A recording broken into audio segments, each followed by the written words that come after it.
Nah, baiklah, Assalamualaikum warahmatullahi wabarakatuh. Waalaikumsalam warahmatullahi wabarakatuh. Sebelumnya, perkenalkan kami dari kelompok 4 mata kuliah Administrasi dan Supervisi Pendidikan dengan dosen pengampu Ibu Dr. Andus Ernita, MPD.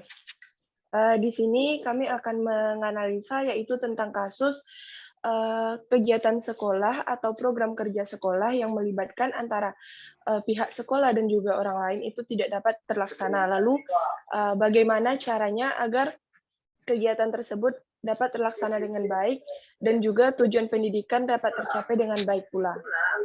Sebelumnya perkenalkan, nama saya Windy Junida Akmal dan rekan setim saya Reda Afsa, Nurul Fadila, Atahira Aulia Haq, dan Muhammad Iqbal Ramadhani Hamzah. Baiklah, yang pertama itu saya sendiri, bagaimana cara kegiatan terlaksana dengan baik. Sebelumnya, di dalam dunia pendidikan tentu diperlukan administrasi pendidikan, yang dimana administrasi pendidikan tersebut merupakan sebuah proses atau langkah agar sistem di dalam pendidikan tersebut dapat tercapai. Kenapa sistem kenapa kegiatan di dalam pendidikan tersebut tidak terlaksana dengan baik, apalagi kegiatan tersebut melibatkan tidak hanya pihak pendidikan itu sendiri, namun juga di luar pendidikan. Yang pertama, kita harus mengetahui bahwa administrasi pendidikan tersebut diperlukan oleh sekolah agar pengaturan serta penataan di dalam pendidikan tersebut dapat berjalan dengan baik. Selain itu, administrasi pendidikan di dunia pendidikan tersebut juga dapat meningkatkan efisiensi serta efektivitas di dalam penyelenggaraan pendidikan dalam dunia pendidikan.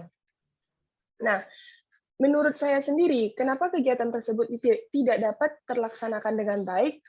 Mungkin karena kurangnya komunikasi antara pihak pendidikan dan juga pihak di luar pendidikan. Yang dimana di dalam fungsi dari administrasi pendidikan tersebut terdapat perencanaan. Nah, pada permulaannya perencanaan ini harus dibuat secara matang agar nantinya tujuan tersebut dapat tercapai dengan baik. Setelah kita menemukan perencanaannya atau dapat menentukan perencanaannya, tentu perlu pengorganisasian. Nah, disinilah titik permasalahannya. Tidak adanya pengorganisasian antara pihak di dalam sekolah dengan pihak di luar sekolah. Tentunya setelah perencanaan tersebut perlu ada pengorganisasian, yaitu di mana pihak sekolah melakukan kerjasama dengan warga sekitar, bagaimana caranya untuk dapat menyelenggarakan kegiatan tersebut. Selanjutnya, pihak sekolah juga dapat melakukan koordinasi atau mengatur serta menata apa sih yang harus dilakukan oleh pihak sekolah itu, dan juga apa sih bagian yang harus dilakukan oleh masyarakat di sekitar tersebut. Nah, setelah itu mungkin ada beberapa kesalahan yang terjadi, atau mungkin dari pihak luar sekolah maupun dalam sekolah tidak memahami apa sih pekerjaannya. Nah, perlu dilakukan pengarahan. Pihak penyelenggara pertama atau pihak sekolah tentu perlu melakukan pengarahan kepada masyarakat apa saja yang harus dilakukan. Dan juga mereka perlu melakukan pengawasan atas apa yang telah dilakukan oleh setiap orang yang terlibat dalam kegiatan tersebut. Apakah sudah sesuai dengan tujuan yang ingin dicapai, apakah sudah sesuai dengan perencanaannya dari awal. Oleh karena itu, untuk membentuk suatu program kerja atau kegiatan yang melibatkan tidak hanya lingkungan sekolah, namun juga lingkungan luar, perlu adanya pengorganisasian. Karena disitulah letak bagaimana awal mulanya kerjasama tersebut dapat terjalin. Sekian analisis dari saya, terima kasih. Selanjutnya, teman saya yaitu Reda Afsa. Kepada Reda Afsa, dipersilakan. Baiklah, terima kasih kepada moderator yang telah memberikan kesempatan kepada saya.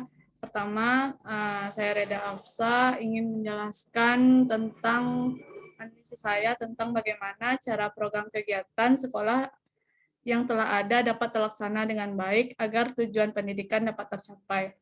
Menurut saya, agar terlaksananya program sekolah dengan baik, ialah dengan kerjasama yang kompak antara kepala sekolah dengan pegawai sekolah, guru, dan staf-staf lainnya. dengan cara melakukan pembagian tugas masing-masingnya antara kepala sekolah membagikan tugas kepada rekan-rekannya, kepada guru, kepada staf-staf tata usaha, staf administrasi keuangannya, agar program-program yang telah direncanakan sebelumnya itu bisa terlaksana dengan baik dan cepat gitu. Karena kepala sekolah sebagai pemimpin tidak bisa bekerja secara sendirian. Kepala sekolah juga membutuhkan bantuan dari bawahannya dan staf-stafnya yang tentunya yang ahli pada bidangnya seperti tata usaha, administrasi keuangannya, atau guru-guru dan staf-staf lainnya. Terlaksananya program sekolah ini dapat terlaksana melalui proses-proses seperti perencanaan. Perencanaan ini tentang bagaimana merencanakan suatu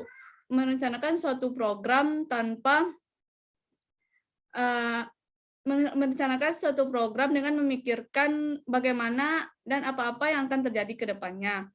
Yaitu yang kedua yaitu pengorganisasian dengan merundingkan dan memusyawarahkan program-program tersebut kepada rekan-rekannya, mendiskusikannya, selanjutnya melakukan pelaporan jika seandainya ada terjadi kesalahan atau terjadi ketimpangan dari program-program tersebut, atau ada dari rekan-rekan yang melanggar atau tidak patuh atau keluar dari perencanaan gitu, melenceng dari perencanaan, dilaporkan kepada pihak-pihak yang terkait, seperti kalau di dalam sekolah dilaporkan kepada kepala sekolah.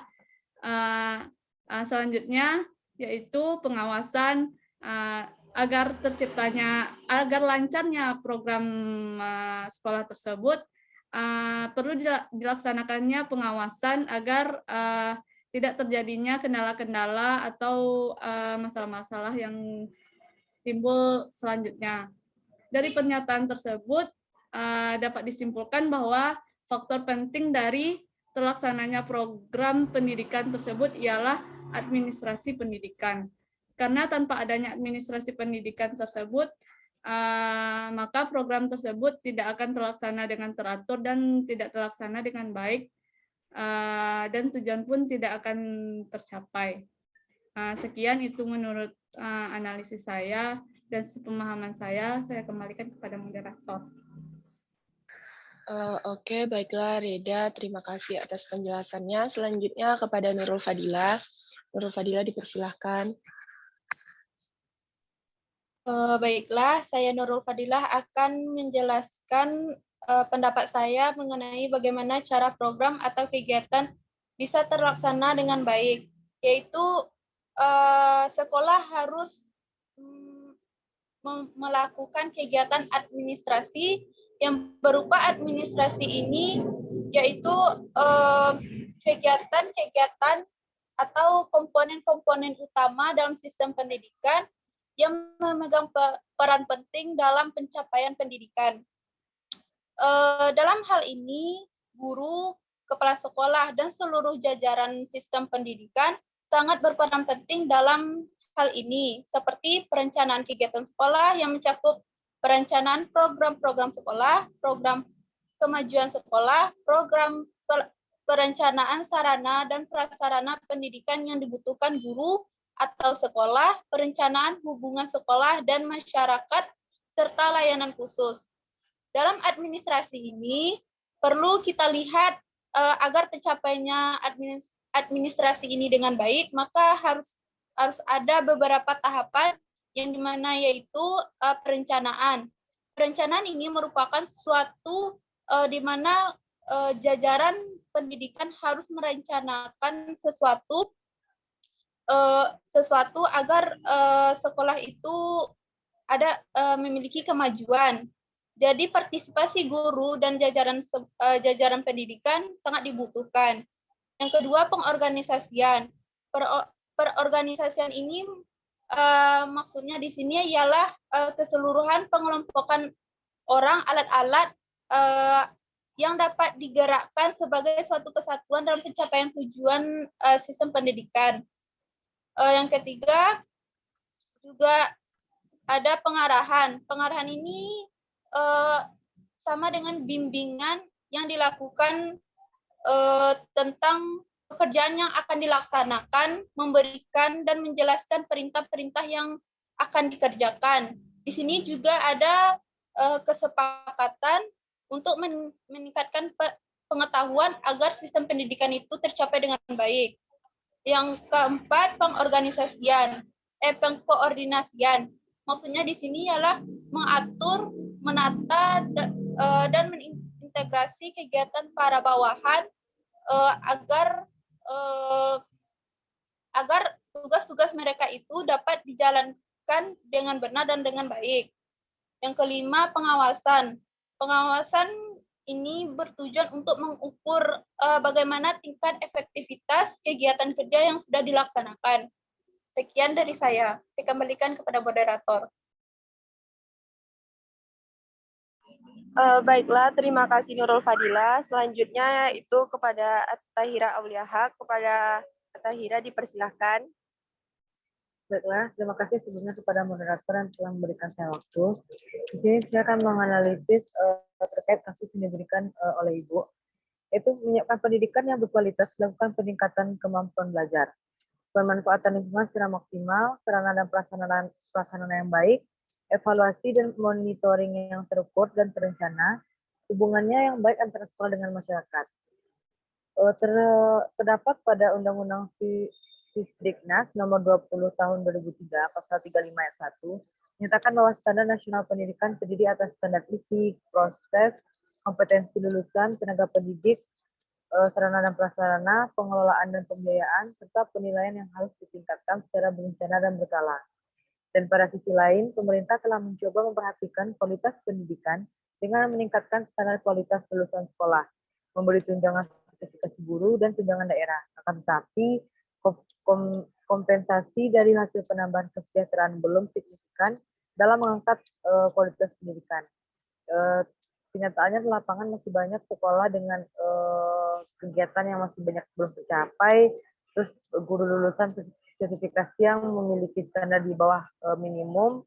Berdasarkan uraian di atas dapat diambil kesimpulan bahwa upaya dalam menyiapkan pendidikan yang berkualitas dapat dilakukan dengan menerapkan langkah-langkah seperti yang pertama, peningkatan kemampuan pembelajar, yang kedua pemanfaatan lingkungan, yang ketiga peningkatan prasarana dan sarana, yang keempat melakukan pelaksanaan monitoring dan evaluasi secara terencana, yang kelima pengembangan tes evaluasi belajar, yang keenam menjalin hubungan sekolah dengan masyarakat, dan yang ketujuh yaitu meningkatkan kompetensi dasar dan memperbaiki sikap yang harus dimiliki pembelajar atau guru.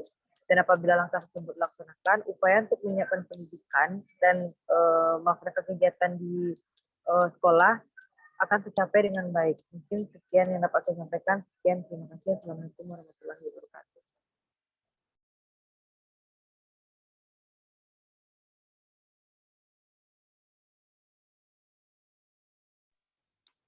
Oke, terima kasih kepada Tahira. Selanjutnya kepada M. Iqbal. Dipersilahkan.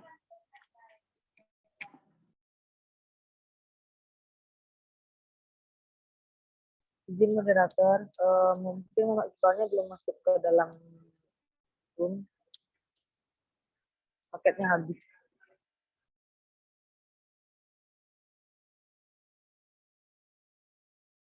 Oke,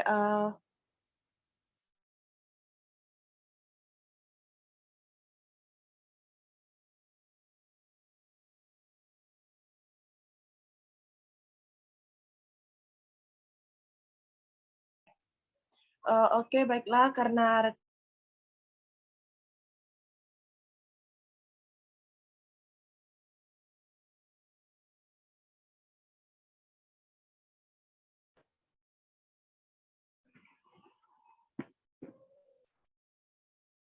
halo, apakah suara saya terdengar? Baru terdengar. Izin moderator, terdengar moderator. Lanjut. Oke, baiklah. Karena salah satu rekan tim kita kehabisan kuota, makanya diskusi kita diakhiri sampai di sini. Saya selaku moderator mohon maaf apabila ada kesalahan dan terima kasih kepada rekan-rekan yang sudah bersedia untuk meluangkan waktunya berdiskusi di Zoom ini. Saya tutup dengan Assalamualaikum warahmatullahi wabarakatuh. Waalaikumsalam Waalaikumsalam warahmatullahi wabarakatuh. Waalaikumsalam warahmatullahi wabarakatuh.